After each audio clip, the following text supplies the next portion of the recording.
नमस्कार दोस्तों। आज हम लोग क्लास 12th का हिंदी का प्रथम चैप्टर का जो है वो ऑब्जेक्टिव क्वेश्चन देखेंगे। तो देखिए, बाल कृष्ण भट्ट किस युग के रचनाकार हैं? तो बाल कृष्ण भट्ट जो है वो भारतेंदु युग के रचनाकार, एक प्रमुख रचनाकार थे। कौन किसका था? तो भारतेंदु युग का। बाल कृष्ण भट्ट के माता पिता का नाम क्या था? तो देखिए, बाल कृष्ण भट्ट के माता पिता का नाम जो है, माता का नाम पार्वती देवी और पिता का नाम जो है वो बेनी प्रसाद भट्ट था।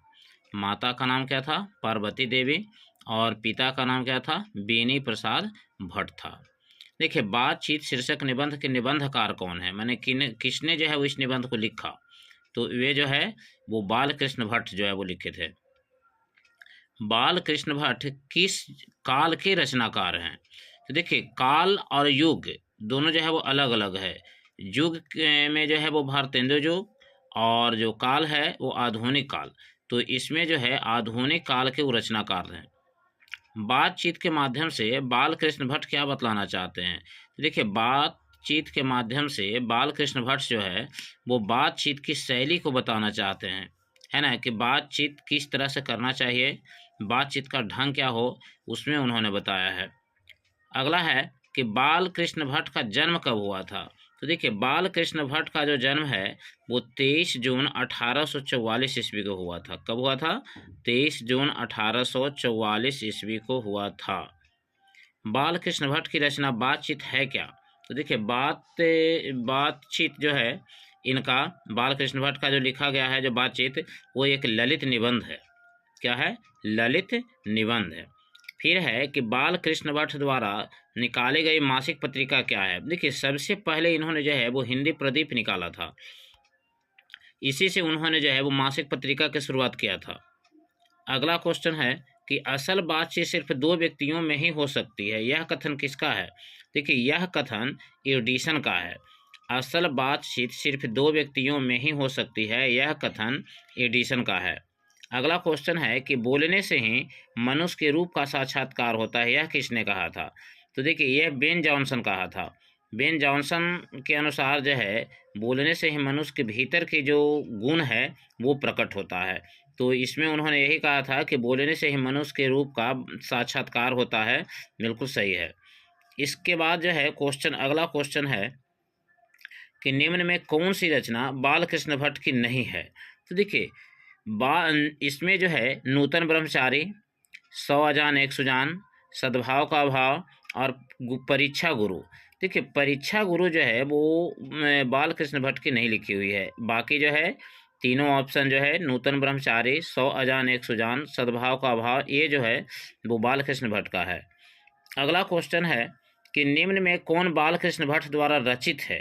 तो देखिए, रहस्य कथा, गुप्त बैरी, एक रोगी और एक वैद, रेल का विकट खेल और अगला जो ऑप्शन इसमें है इनमें सभी। तो इसमें सभी जो है वो बाल कृष्ण भट्ट द्वारा ही रचित है। संयोगिता स्वयंवर की रचना किसने किया था? देखिए, संयोगिता स्वयंवर की जो रचना है वो श्रीनिवास दास किए थे, जिसका इन्होंने जो है बाल कृष्ण भट्ट जो है वो इसका विरोध किए थे। तो ये जो संयोगिता स्वयंवर लिखा गया है वो श्रीनिवास दास के द्वारा लिखा गया है।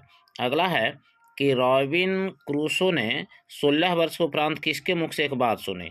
तो देखिए, 16 वर्ष के उपरांत जो है उन्होंने फ्राइडे के मुख से एक बात सुनी थी। फ्राइडे। इसके बाद है कि बाल कृष्ण भट्ट की मृत्यु कब हुआ था? तो देखिए, बाल कृष्ण भट्ट की जो मृत्यु है वो 20 जुलाई 1914 ईस्वी को हुआ था। ठीक है, तो चलिए अगला क्वेश्चन की ओर जो है वो हम लोग चलें। देखिए, अगला क्वेश्चन है कि अशिक्षित लोगों की बातचीत को क्या कहते हैं? तो अशिक्षित लोगों की बातचीत को बतकही कहा जाता है।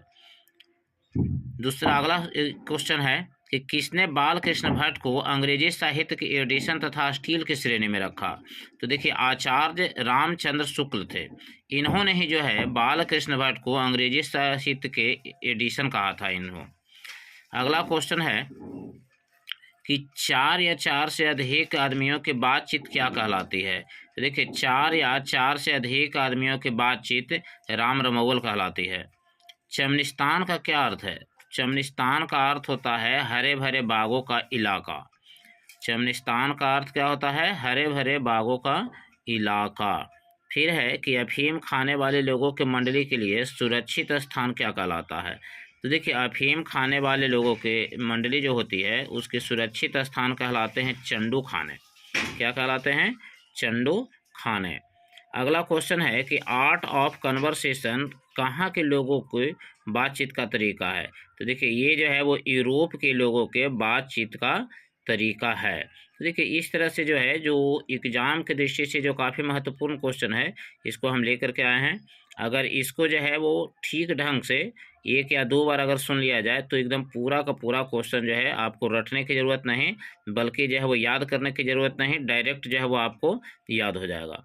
तो चलिए, अगला जो है इसका जो मुख्य जो क्वेश्चन है, जो VVI जो क्वेश्चन है 2 नंबर 2 अंक स्तरीय, इसको जो है वो हम अगली बार जो है वो लेकर के आएंगे। चलिए, तब तक के लिए धन्यवाद।